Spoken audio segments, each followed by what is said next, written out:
तो जी हाँ दोस्तों, स्वागत है एक बार फिर से आपका। मैं रवि भट्ट आपका स्वागत करता हूँ आपके अपने ही चैनल डूम ट्यूटोरियल में।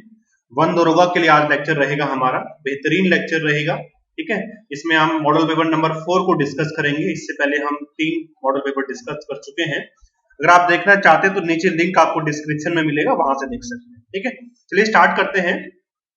आज के लिए पहला क्वेश्चन है, हो सकता है कि इनमें से कुछ क्वेश्चन आपको पहले से आते हो, अच्छी बात है, कुछ को नहीं भी आ सकते हैं। ठीक है, तो कम से कम 1 या 2 क्वेश्चन आपके एग्जाम में यहाँ से बनने के चांसेस हैं। ठीक है, चलिए स्टार्ट करते हैं। आज का जो है पहला क्वेश्चन देखिए, 31 नंबर का क्वेश्चन है कि तेजाब यानी एसिड रेन पर्यावरण में निम्न पॉल्यूटेंट से होती है। तो किससे होती है? सभी को पता है, जो एसिड रेन होती है जब जो है, जो कारखाने होते हैं, जो इंडस्ट्रीज हैं, उनसे निकलने वाला जो धुआं होता है वो एटमॉस्फेयर में जाता है। एटमॉस्फेयर में तरह तरह की गैसें होती हैं और वो उन गैसेस के साथ रिएक्ट करता है वो धुआं, और फिर बारिश के साथ हमारी धरती में आता है और जो है एसिड रेन कॉज करता है। ठीक है, इसके लिए रिस्पॉन्सिबल होता है कौन सा? ऑप्शन नंबर जो डी है हमारा, वो हमारा क्या होगा? करेक्ट आंसर होगा। कौन सा? Option number D. Nitrogen dioxide और सल्फर डाइऑक्साइड जो है एसिड रेन के लिए मेनली रिस्पॉन्सिबल होते हैं। ठीक है, नाइट्रोजन डाइऑक्साइड का फॉर्मूला तो आपको पता ही होगा, नहीं पता तो बता देता हूं क्या होता है। NO2 और सल्फर डाइऑक्साइड का क्या होता है? SO2। ये दोनों गैसें जब एटमॉस्फेयर में जाती हैं तो एटमॉस्फेयर में जाने के बाद जो है रिएक्ट करती हैं और हमारी धरती में जो है रेन के साथ आती हैं और तरह तरह के जो है नुकसान कर सकती हैं। आपको पता है कि जो हमारी मॉन्यूमेंट्स होते हैं, जो हमारे तरह तरह के जो हमारे धरोहर हैं, उनको ये नुकसान पहुंचा रही है। ताजमहल इसका फेमस एग्जाम्पल। ठीक है, सेकंड क्वेश्चन देखो, सेकंड 32 नंबर का क्वेश्चन देखो कि निम्न में से कौन सी गैस ग्लोबल वार्मिंग यानी कौन सी गैस ग्लोबल वार्मिंग के लिए रिस्पॉन्सिबल होती है? तो ग्लोबल वार्मिंग क्या होता है आपको पता होगा, नहीं पता तो बता देता हूं। ग्लोबल वार्मिंग का मतलब होता है जब धरती का जो है गर्म होना, उसी को हम ग्लोबल वार्मिंग कहते हैं। धरती के गर्म होने के डिफरेंट रीजन्स हो सकते हैं, डिफरेंट कारण हो सकते हैं। ठीक है, तरह तरह पॉल्यूशन बहुत ज्यादा हो रहा है। ठीक है, पेड़ कटना कारण हो सकता है, फैक्ट्री बहुत लग रही है, डिफरेंट रीजन हो सकते हैं। तो धरती का, अर्थ का टेम्परेचर जिस गैस के कारण सबसे ज्यादा बढ़ता है वो कौन सी गैस है? वो है कार्बन डाइऑक्साइड।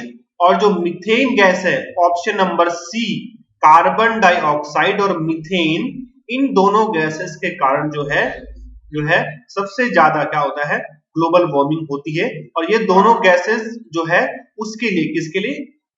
ग्रीन हाउस के लिए भी रिस्पॉन्सिबल होती है। ठीक है, मीथेन का फॉर्मूला CH4 होता है और कार्बन डाइऑक्साइड का फॉर्मूला तो आपको पता ही है। ठीक है, नेक्स्ट क्वेश्चन देखो, निम्न में से किसने भारी पानी की खोज की थी? हैवी वाटर की खोज की थी। तो जो हैवी वाटर है उसकी खोज किसने की थी? HC मूरे ने। किसने? ऑप्शन नंबर जो बी है हमारा, HC मूरे ने जो है हैवी वाटर की खोज की थी, उन्होंने खोज की। ठीक है, हेनरी हर्ट्ज ने नहीं की थी। हर्ट्ज जो है फ्रीक्वेंसी की यूनिट होती है, आवृत्ति की यूनिट होती है। जी मेंडल, ग्रेगर जॉन मेंडल जो है बायोलॉजी से रिलेटेड है, इन्होंने अपने जो जेनेटिक्स के फेमस एक्सपेरिमेंट है उनको किया है, तो वो तो हो नहीं सकता। तो ऑप्शन क्या हो जाएगा हमारा? HC मूरे ने फेमस किसकी खोज की थी? हैवी वाटर की खोज की थी। क्या फॉर्मूला होता है हैवी वाटर का? क्या होता है? D2O। ठीक है, हैवी वाटर का फॉर्मूला क्या होता है? D2O होता है। ठीक है, और इसका यूज कहां होता है? जो हमारे न्यूक्लियर रिएक्टर होते हैं, कौन से? जो हमारे न्यूक्लियर रिएक्टर हैं, यानी जो नाभिकीय संयंत्र होते हैं, वहां पे इनका यूज किया जाता है। ठीक है, न्यूक्लियर रिएक्टर में किसका यूज क्यों करते हैं? न्यूक्लियर रिएक्टर क्या होता है, आपने 10th में पढ़ा होगा। न्यूक्लियर रिएक्टर का यूज हम करते हैं इलेक्ट्रिसिटी को बनाने के लिए। किसको बनाने के लिए? इलेक्ट्रिसिटी को बनाने के लिए। इसके अलावा जो बॉम्ब होते हैं, न्यूक्लियर बॉम्ब, उनको बनाने में भी जो है न्यूक्लियर रिएक्टर का यूज किया जाता है। वहां पे D2O का यूज जो है एज ए मॉडरेटर के रूप में, मंदक के रूप में करते हैं। ठीक है, चलिए नेक्स्ट क्वेश्चन देखो क्या है। कैंसर के उपचार के लिए प्रयुक्त होने वाली जो है नोबेल गैस कौन सी है? तो कैंसर के ट्रीटमेंट में जिस नोबेल गैस का सबसे ज्यादा यूज होता है वो है रेडॉन। कौन सी? रेडॉन, यानी आरडी, ये इसका सिंबल होता है, ठीक है। और 18th ग्रुप का मेंबर होता है, एटॉमिक नंबर क्या होता है? 86 होता है, और इसका ऑक्टेट क्या रहता है? पूरा रहता है। नेक्स्ट क्वेश्चन, लेंस की क्षमता का मात्रक पूछे तो डायोप्टर होता, क्या होता है? लेंस की क्षमता का मात्रक डायोप्टर होता है। जब हम 10th क्लास में पढ़ते थे उस टाइम में क्वेश्चन आया था कि बताओ भाई लेंस की क्षमता का मात्रक क्या है, तो मुझे आज तक याद है क्या है? डायोप्टर होता है। लेकिन यहाँ पे ये नहीं पूछा, ये पूछा कि लेंस किससे बनते हैं। तो लेंस जनरली किससे बनते हैं? जो फ्लिंट कांच होते हैं, कौन से? जो फ्लिंट ग्लास होते हैं उन्हीं से क्या बनता है? लेंस बनता है, ठीक है। आपको पता ही होगा लेंस दो तरह के होते हैं, कौन कौन से? एक होता है अवतल लेंस, एक होता है उत्तल लेंस। अवतल लेंस कुछ ऐसे दिखता है, यानी कॉनकेव लेंस बोलते हैं इसको। ये कौन सा लेंस है? Concave lens. एक होता है उत्तल लेंस। उत्तल लेंस कुछ ऐसे दिखता है, अच्छा तो नहीं बना, माफी चाहूंगा इसके लिए। ये होता है कौन सा लेंस? कॉन्वेक्स लेंस, ठीक है। तो कॉनकेव और कॉन्वेक्स लेंस दो तरह के लेंस होते हैं। और लेंसेज का यूज हम कहां करते हैं? जो चश्मे होते हैं, टेलीस्कोप में, पेरिस्कोप में, वहां पे लेंसेज का यूज किया जाता है। इनका वाइड यूजेस होते हैं। इस पे न्यूमेरिकल भी बहुत पूछता है, तो मैं कोशिश करूंगा कि अब आपको जो है नेक्स्ट वीडियो में न्यूमेरिकल कराने की कोशिश करता हूँ, क्योंकि अब मेरे पास सब जो जो सुविधाएं होती हैं पढ़ाने के लिए वो मिल गई हैं, तो कोशिश करूंगा अब आपको न्यूमेरिकल भी कराता हूँ, ठीक है। क्योंकि पहले जो है मोबाइल पे न्यूमेरिकल कराना पॉसिबल नहीं होता था, छोटी सी स्क्रीन रहती थी। तो अब जो है मैं कोशिश करूंगा आपको मैक्सिमम न्यूमेरिकल कराऊं, जिससे कि आपका फायदा हो, ठीक है। नेक्स्ट क्वेश्चन देखो, निम्न में से कौन सा जो है आयरन का अयस्क है? तो सभी को पता है कि आयरन का अयस्क कौन सा है? बॉक्साइट नहीं है। बॉक्साइट किसका होता है? एल्यूमिनियम का होता है। कौन सा है? जो मैग्नेटाइट है, ऑप्शन नंबर बी, वही क्या है? आयरन का अयस्क होता है। ऑप्शन नंबर बी हमारा क्या होगा? करेक्ट आंसर हो जाएगा। नेक्स्ट क्वेश्चन देखो, नेक्स्ट देखो क्या है कि नेक्स्ट देखो, निम्न में से कौन सा विद्युत का अच्छा चालक है? तो सभी को पता है विद्युत का चालक वो होता है जिससे इलेक्ट्रिसिटी कंडक्ट हो सकती है। और इलेक्ट्रिसिटी कंडक्ट होने के लिए क्या जरूरी है?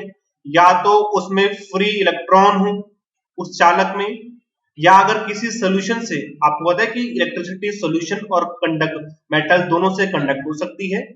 जिन सोल्यूशन से इलेक्ट्रिसिटी पास होती है, आपको नहीं पता तो बता देता हूं, जिन सोल्यूशन से इलेक्ट्रिसिटी पास होती है उनको हम क्या बोलते हैं? उनको हम इलेक्ट्रोलाइट बोलते हैं। क्या बोलते हैं? इलेक्ट्रोलाइट बोलते हैं, वैद्युत अपघट्य बोलते हैं, ठीक है। क्या बोलते हैं? वैद्युत अपघट्य बोलते हैं, ठीक है। तो रबर से तो इलेक्ट्रिसिटी पास हो नहीं सकती, क्योंकि ये इसमें फ्री इलेक्ट्रॉन नहीं होते। प्योर वाटर भी नहीं करता। जो सॉल्टी वाटर होता है, ऑप्शन नंबर सी हमारा करेक्ट आंसर हो जाएगा। जो लवणीय जल होता है वो इलेक्ट्रिसिटी को कंडक्ट करता है, ठीक है। क्यों करता है? क्योंकि जब जो वाटर होता है, जब वो पानी के साथ डिजोल्व होता है तो वो आयनाइज हो जाता है। जो NaCl होता है वो वाटर में डिजोल्व होने पर आयंस में कन्वर्ट हो जाता है। कौन कौन से आयन में? सोडियम आयन और क्लोरीन आयन में वो क्या हो जाता है? डिजोल्व हो जाता है। और यही आयंस जो है इलेक्ट्रिसिटी को कंडक्ट कराते हैं। ओके, चलिए नेक्स्ट क्वेश्चन देखो कि निम्न में से कौन सा ग्रीन हाउस इफेक्ट पर ज्यादा इफेक्ट डालता है, यानी कौन सी ग्रीन हाउस गैस है? ठीक है, वैसे तो करीब करीब सभी की वजह से ग्रीन हाउस होता है, ग्लोबल वार्मिंग होती है, लेकिन सबसे ज्यादा कंट्रीब्यूशन जिस गैस का होता है ग्रीन हाउस में, वो कौन सी है? वो है कार्बन मोनोऑक्साइड। कौन सी? कार्बन मोनोऑक्साइड, सिंबल होता है CO। इसका यूज, इसका जो यूज तो नहीं कह सकते, इसका सबसे ज्यादा कंट्रीब्यूशन होता है किसमें? ग्लोबल ग्रीन हाउस इफेक्ट में, ठीक है। ग्रीन हाउस इफेक्ट के कुछ फायदे भी हैं तो नुकसान भी हैं। जो हम नर्सरी जो उगाते हैं या पॉली हाउस आपने देखे होंगे अपने गांव में, शहरों में, तो वहां पे भी ग्रीन हाउस का यूज होता है, लेकिन बहुत सारे जो है इसके नुकसान भी होते हैं। नेक्स्ट क्वेश्चन देखो, टूटी हुई हड्डियों को जोड़ने के लिए किसका प्रयोग किया जाता है? तो देखो 39 नंबर का क्वेश्चन पूछ रहा है कि टूटी हुई हड्डियों को जोड़ने के लिए किसका यूज करते हैं? तो सभी को बताया करेक्ट आंसर क्या है? प्लास्टर ऑफ पेरिस का करते हैं। किसका? POP का करते हैं, ठीक है। अब प्लास्टर ऑफ पेरिस का फॉर्मूला क्या होता है आपको पता ही होगा। बनता कैसे पहले वो देखो। देखो जब जिप्सम को, इसको, जब जिप्सम को, जब जिप्सम को हीट किया जाता है, कितने पे? 373 केल्विन पे, कहा कितने डिग्री पे, 373 केल्विन डिग्री पे उसको हीट किया जाता है तो जिप्सम किस में कन्वर्ट हो जाता है, प्लास्टर ऑफ पेरिस में कन्वर्ट हो जाता है। ठीक है, अब जिप्सम का फॉर्मूला पता होना चाहिए। जिप्सम का फॉर्मूला क्या होता है, वो होता है क्या, CaSO4.2H2O, ये फॉर्मूला है जिप्सम का। जब हम इसको 373 केल्विन पे हीट करेंगे तो ये इसमें एक्स्ट्रा वाटर होता है, ये वाटर जो है बाहर निकल जाता है, रिलीज हो जाता है। यहाँ पे दो मॉलिक्यूल है वाटर का, आपको साफ दिख रहा होगा। यहाँ से कुछ मॉलिक्यूल वाटर के बाहर निकल जाते हैं और क्या बनाता है, प्लास्टर ऑफ पेरिस। पीओपी का फॉर्मूला क्या बनता है, वो होता है CaSO4.12H2O। देखो सेम फॉर्मूला है, कोई दिक्कत नहीं है, बस यहाँ पे वाटर के ज्यादा मॉलिक्यूल्स हैं, यहाँ पे कम मॉलिक्यूल्स हैं, बस यही है प्लास्टर ऑफ पेरिस, इसका यूज करते हैं। जो फ्रैक्चर जब हो जाते हैं, जो सफेद सफेद आप देखते हैं, वो सब इसी का खेल होता है। ये बहुत ही हार्ड होता है और जो है चिपक, वो हड्डियों को पकड़ लेता है, हिलने नहीं देता।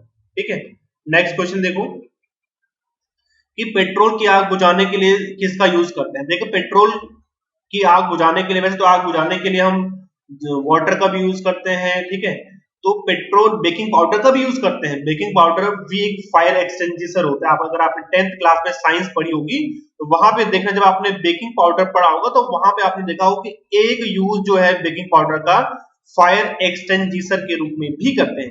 लेकिन जो पेट्रोल की आग होती है उसकी लेटेंट हीट बहुत ज्यादा होती है, तो उसकी आग को बुझाने के लिए जनरली हम जो रेत होती है, बालू होती है, उसका यूज ज्यादा करते हैं। इसलिए आपने देखा होगा कि अपने स्कूल्स में या बड़ी बड़ी बिल्डिंगों में या बैंकों में जो फायर एक्सटिंग्विशर होते हैं, वहां पे एक बाल्टी सी लगी होती है, रेड कलर की बाल्टी होती है, उसके अंदर मिट्टी या फिर रेत भरी हुई होती है।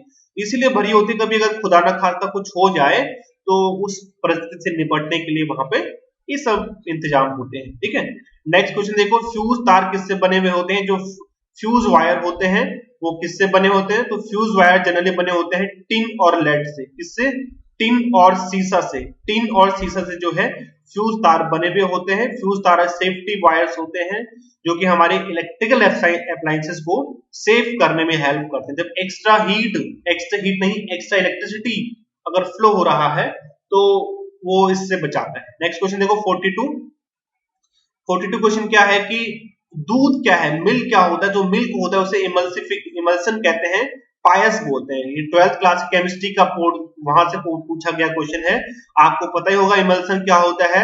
जब किसी लिक्विड में जो है फैट डिसॉल्व होता है तो उसे हम क्या बोलते हैं, इमल्सन बोलते हैं। तो ये मिल्क इसका एक फेमस एग्जांपल होता है। ठीक है, नेक्स्ट क्वेश्चन देखो, नेक्स्ट क्वेश्चन क्या है कि पेनिसिलिन का आविष्कार किसने किया था। तो गांव के बच्चे को पता है और टिक भी यहाँ पे लगा हुआ है। अलेक्जेंडर फ्लेमिंग ने पेनिसिलिन का डिस्कवरी किया था। ठीक है, और इन्होंने जो है पेनिसिलियम नोटिटम नामक जो है फंगी से जो है इसका डिस्कवरी किया था।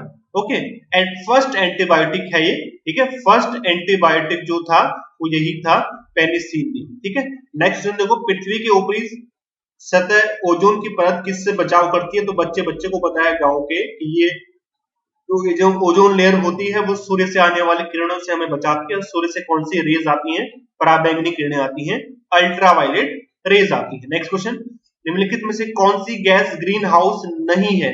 ध्यान रखना, नहीं है पूछ रहा है, कौन सी नहीं है, कौन सी नहीं है। जो देखो क्लोरोफ्लोरोकार्बन तो बहुत ही फेमस है ग्रीन हाउस के लिए, ये तो है ही है। ठीक है, हमें नहीं है बोलना है। मीथेन भी है, कार्बन डाइऑक्साइड भी है, तो कौन सी नहीं है, जो नाइट्रोजन है। नाइट्रोजन जो है वो ग्रीन हाउस गैस की कैटेगरी में नहीं आती, इसलिए हमारा आंसर क्या हो जाएगा, नाइट्रोजन हो जाएगा। नेक्स्ट क्वेश्चन देखो कि वाटर गैस किसका मिश्रण होती है। तो जो वाटर गैस होती है वो किसका होती है, carbon monoxide. Carbon monoxide plus hydrogen के मिक्सचर को हम क्या बोलते हैं, वाटर गैस बोलते हैं।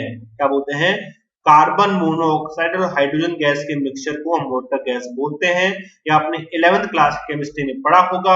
अब बताओ कहां पे है, यहाँ पे कोई ऑप्शन है कार्बन मोनोऑक्साइड और वाटर गैस, हाइड्रोजन गैस, हाँ कौन सा है, जो ऑप्शन नंबर सी है हमारा, वो हमारा करेक्ट आंसर हो जाएगा, ठीक है। इसीलिए नेक्स्ट क्वेश्चन देखो, सूर्य से आने वाले पराबैंगनी विकिरण किस परत के कारण पृथ्वी के वायुमंडल में प्रवेश नहीं कर पाती, ये तो सभी को पता होगा, कमेंट आप मुझे इसका करो। मैं आपको 48 क्वेश्चन बताऊंगा कि कौन सी इनर्ट गैस समुद्री गोताखोरों द्वारा रेस्पिरेशन यानी श्वसन के लिए वायु में उपस्थित नाइट्रोजन के स्थान पर प्रयोग की जाती है, ठीक है। नाइट्रोजन तो नहीं होना चाहिए यहाँ पे, ऑक्सीजन होना चाहिए था, ठीक है। तो कौन सी गैस की जाती है उपयोग, हीलियम, कौन सी, जो हीलियम गैस है वो समुद्री गोताखोरों द्वारा उपयोग की जाती है, तो आपको पता भी होगा, ठीक है।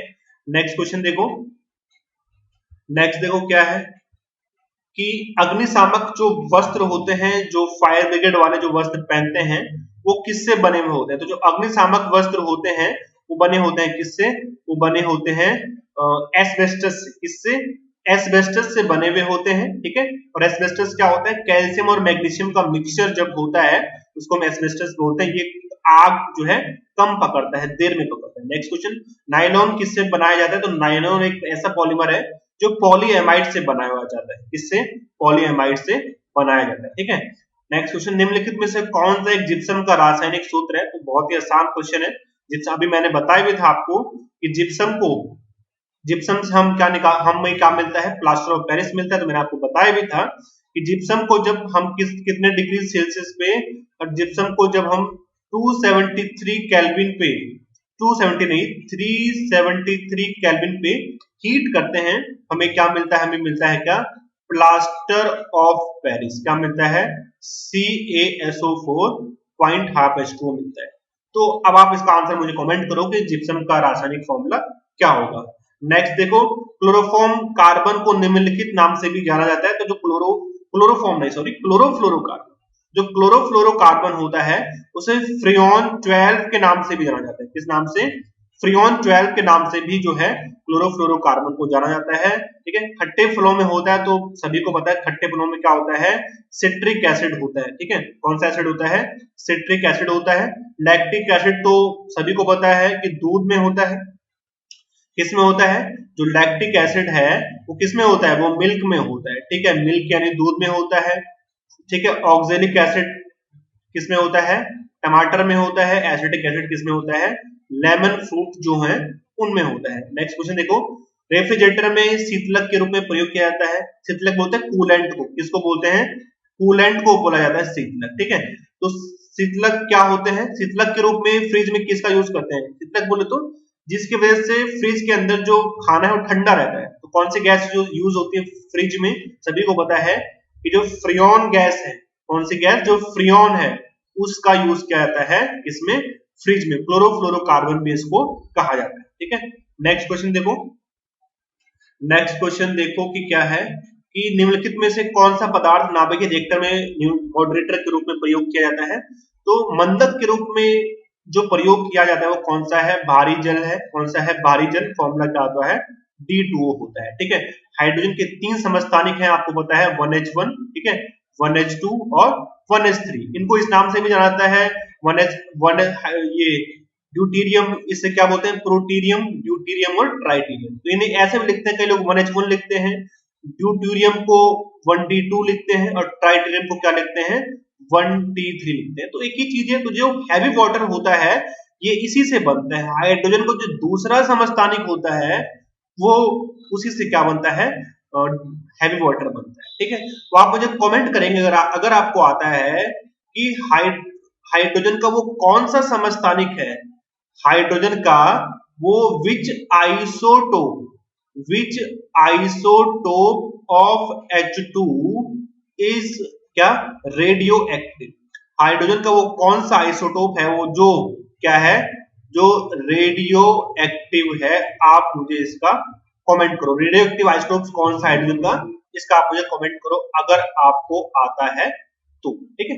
नेक्स्ट क्वेश्चन, सर्वप्रथम मानव में निम्न धातु का प्रयोग किया था, तो ह्यूमन ने सबसे पहले जो है कॉपर का, इसका कॉपर जो है, जो कॉपर मेटल है उसका यूज किया था। नेक्स्ट क्वेश्चन, निम्न में से कौन सा इलेक्ट्रिसिटी का सबसे अच्छा चालक होता है, तो सबसे अच्छा चालक सभी को पता है, इसका आंसर आप मुझे कमेंट करो कि कौन सा है सबसे अच्छा चालक।